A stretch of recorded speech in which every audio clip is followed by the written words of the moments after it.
वक्त की बड़ी खबर फिरोजाबाद से आ रही है। फिरोजाबाद के मखनपुर क्षेत्र में पुलिस और बदमाशों के बीच मुठभेड़ हुई है और इस मुठभेड़ में जो एएसपी ग्रामीण अनुज चौधरी हैं वो बाल बाल बच गए हैं। बदमाशों ने एएसपी ग्रामीण अनुज चौधरी पर गोली चला दी, हालांकि गोली उनके बुलेट प्रूफ जैकेट में जाकर फंस गई, जिसकी वजह से वो बाल बाल बच पाए। बताया जा रहा है कि गोली जैकेट में धंस गई थी, जिसकी वजह से अनुज चौधरी बच पाए हैं। वही है अनुज चौधरी जो संभल से चर्चा में आए थे। संभल एक्शन के बाद से फिर उनका ट्रांसफर फिरोजाबाद में कर दिया गया। मुठभेड़ में बदमाश को पकड़ने की कोशिश कर रहे थे, उसी दौरान बदमाश ने पुलिस पर फायरिंग की थी, जिसमें गोली जो है वो एएसपी अनुज चौधरी के जैकेट में फंस गई और वो बाल बाल बच गए। बदमाश को भी ढेर कर दिया गया है। फिरोजाबाद के मखनपुर क्षेत्र में ये पुलिस और बदमाशों के बीच मुठभेड़ हुई है और इस मुठभेड़ में जो इनामी बदमाश है वो भी ढेर कर दिया गया है। विजुअल फुल स्क्रीन दिखाइए, पूरा मामला आपको विस्तार से समझा देते हैं कि मुठभेड़ में ये बदमाश, शातिर बदमाश कौन था, कितना इनाम इस पर घोषित था, कैसे ये पकड़ा गया, कैसे ये पुलिस कस्टडी से ही भागने में फिर यहां पर कामयाब हो पाया। बता दें कि फिरोजाबाद के मखनपुर में ये पुलिस के साथ मुठभेड़ हुई है। एएसपी ग्रामीण अनुज चौधरी की बुलेट प्रूफ जैकेट पर गोली लगी। बताया जा रहा है कि गनीमत ये रही, गोली जैकेट में धंस गई, वो बाल बाल बच गए। इस मुठभेड़ में 50,000 रुपए के इनामी बदमाश नरेश पंडित को मार दिया गया है, जबकि एसओ रामगढ़ संजीव दुबे घायल हुए हैं। पुलिस के मुताबिक नरेश वही अपराधी था जो हाल ही में 2 करोड़ रुपए के कैश लूटकांड में फरार चल रहा था। 4 अक्टूबर को वो पुलिस अभिरक्षा से भाग गया था, तब से जिले भर में उसकी तलाश की जा रही थी। लगातार छापेमारी अलग अलग इलाकों में चल रही थी इसकी धरपकड़ के लिए। पुलिस को सूचना मिली थी कि नरेश बीएमआर होटल के पास देखा गया है। उसके बाद एएसपी ग्रामीण अनुज चौधरी के नेतृत्व में टीम मौके पर पहुंचती है। जैसे ही पुलिस ने घेराबंदी की, नरेश ने फायरिंग शुरू कर दी। जवाबी कार्रवाई में पुलिस ने भी गोलियां चलाई। इस दौरान एक गोली एएसपी की बुलेट प्रूफ जैकेट पर लगी। झटका लगने के बावजूद उन्होंने खुद मोर्चा संभाला और टीम को आगे बढ़ने का निर्देश भी दिया। कुछ देर की मुठभेड़ के बाद नरेश गोली लगने से गिर पड़ा।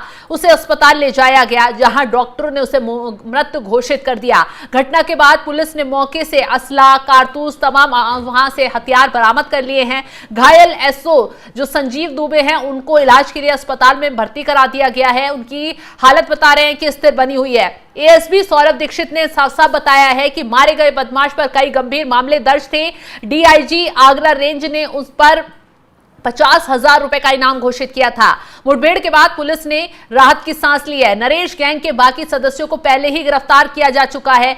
पुलिस ने अब पूरे गिरोह के खिलाफ चार्जशीट तैयार करने की प्रक्रिया शुरू कर दी है। एएसपी ने कहा है कि टीम ने पूरी जिम्मेदारी और साहस के साथ ऑपरेशन को अंजाम दिया। ये ऑपरेशन दिखाता है कि पुलिस फील्ड में कितनी तत्पर और सतर्क है। एएसपी ग्रामीण की सूझबूझ से ये एनकाउंटर सफल हो पाया और ये बदमाश ढेर कर दिया गया। नरेश और उसके साथियों ने कानपुर से आगरा ले जा रहे करोड़ों रुपए के कैश को हाईवे पर लूटा था। पुलिस ने 6 लुटेरों को गिरफ्तार कर उनके कब्जे से 1,35,010 रुपए बरामद कर लिए थे। 2 कारें, 55,000 का आईफोन, 1 लाख की कीमत की बाइक और असला बरामद किए थे। गिरफ्तारी के बाद एसएसपी सौरभ दीक्षित ने बताया था कि 30 सितंबर को मखनपुर थाना क्षेत्र की घुनपई के पास लुटेरों ने जीके कंपनी के कैश से भरी कार को रोककर ड्राइवर के साथ मारपीट की थी। करोड़ों रुपए का कैश लूट लिया था। घटना के बाद पुलिस ने एसओजी सर्विलांस समेत 6 टीमों को लगाया। सीसीटीवी फुटेज खंगाले गए, लोकेशन ट्रैकिंग की गई। उसके बाद 4 अक्टूबर को पायनियर पुल के पास से 6 लुटेरों को धर दबोचा गया था। आपको बता दें कि नरेश जो है वो अलीगढ़ का रहने वाला था। अब आपको यह भी बता देते हैं कि अनुज चौधरी जो एएसपी हैं वो कौन है, कैसे चर्चा में आए थे और इस बार फिर कैसे चर्चा में है। एसपी देहात अनुज चौधरी हाल ही में संभल से ट्रांसफर होकर फिरोजाबाद आए हैं। वो पेशेवर रेसलर हैं और अर्जुन अवार्ड धारक हैं। संभल में पिछले साल हुई हिंसा के बाद वो अपनी कार्यशैली को लेकर लगातार चर्चा में थे। उनके काम को देखते हुए उन्हें सीओ से एसपी देहात पद पर प्रमोट किया गया। पिछले दिनों उनके विदाई समारोह में संभल की आम जनता भी आई थी। लोगों ने उनके काम की जमकर तारीफ की थी। एनकाउंटर में मारे गए नरेश ने कानपुर आगरा नेशनल हाईवे पर लूट की थी और एएसपी अनुज चौधरी ने अब उन्हीं का एनकाउंटर किया है, पूरी टीम के साथ मोर्चा संभाला है। अब आपको ग्राफिक्स के जरिए ये भी बता देते हैं ये बदमाश नरेश आखिर है कौन, कैसे इसने एक बड़ी घटना को अंजाम दे दिया और कैसे ये पूरा गैंग ऑपरेट कर रहा था। फिरोजाबाद के मखनपुर क्षेत्र में 30 सितंबर को हुई 2 करोड़ की लूट का मास्टरमाइंड था बदमाश। हाल ही में पुलिस अभिरक्षा से फरार हुआ था। इसकी हिम्मत देखिए, पुलिस ने गिरफ्तार किया और जब पुलिस इसे आगे की जांच के लिए लेकर जा रही थी तब ये वॉशरूम जाने के बहाने इसने पुलिस को चकमा दिया, वहां से फरार हो गया। पुलिस ने आरोपी पर 50,000 का इनाम घोषित किया था। हाल ही में पुलिस ने नरेश और उसके गिरोह के 5 अन्य साथियों को भी गिरफ्तार किया था।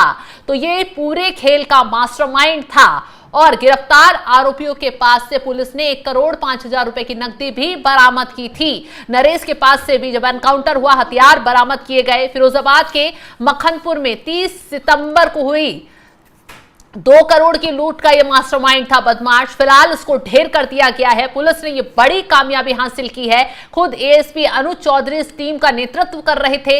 हालांकि जब गोली उन्हें लगी, बताया जा रहा है कि जब गोली उनकी जैकेट में फंसी, जब वो बाल बाल बचे तो पुलिस टीम थोड़ी सी असहज हुई, लेकिन उन्होंने जब वो टीम का नेतृत्व कर रहे थे तो उन्होंने टीम का मोर्चा संभाला और साफ साफ कह दिया कि आगे बढ़ो, काम पूरा करना है, इस बदमाश को पकड़ना है। और उसके बाद जब पुलिस ने फायरिंग की, जवाबी फायरिंग की, तो इस बदमाश को गोली लगी, अस्पताल में इसे भर्ती कराया गया। हालांकि डॉक्टरों ने इसे मृत घोषित कर दिया है। तो ये बड़ी कामयाबी फिरोजाबाद में पुलिस को हासिल हुई है। बड़ा एनकाउंटर फिरोजाबाद में हुआ है। 50,000 का ये इनामी था नरेश पंडित। फिलहाल इसे ढेर कर दिया गया है और बाकी जो इसके गिरोह के सदस्य हैं उनसे आगे की जांच पड़ताल की जा रही है कि उन्होंने कितनी और घटनाओं को ऐसे अंजाम दिया, आगे क्या टारगेट था, क्या करने वाले थे, बाकी का पैसा इन लोगों ने कहां उड़ाया। क्योंकि कहा जा रहा है कि 1 करोड़ से कुछ ज्यादा रकम इनके पास से रिकवर कर ली गई है। आगे की कार्रवाई में कहा जा रहा है कि और नाम भी इनकी गैंग में शामिल पाए जा सकते हैं। तो कार्रवाई लगातार आगे जा रही है। लेकिन जिस तरीके से इस एनकाउंटर को लेकर बड़ी खबर सामने आई है कि एएसपी अनुज चौधरी इस टीम का नेतृत्व कर रहे थे, लेकिन गोली उन्हें लगी, उनकी जैकेट में जाकर फंसी और वो बाल बाल इस एनकाउंटर में बच गए हैं। बदमाश को तो ठोक दिया, लेकिन जिस तरीके से उन्होंने मोर्चा संभाला और गोली जिस तरीके से उनकी जैकेट में जाकर लगी, वो उसके बाद भी ना लड़खड़ाए ना वो रुके। उन्होंने इस ऑपरेशन को सख्ती से अंजाम दिया और उसके बाद सफलता पुलिस टीम को हासिल हुई है। फिलहाल इस मामले को लेकर आगे भी कार्रवाई की जा रही है। अब बदमाश जो बाकी पकड़े गए हैं उनके ठिकानों पर अब छापेमारी की जाएगी, क्योंकि जांच पड़ताल चल रही है इस मामले को लेकर। फिलहाल इस खबर को लेकर आप क्या राय रखते हैं, कमेंट बॉक्स में जरूर बताइएगा। तमाम बड़ी खबरों की अपडेट के लिए आप हमारे साथ इस वीडियो को लाइक करें, हमारे चैनल को सब्सक्राइब करें, बेल आइकन जरूर प्रेस करें।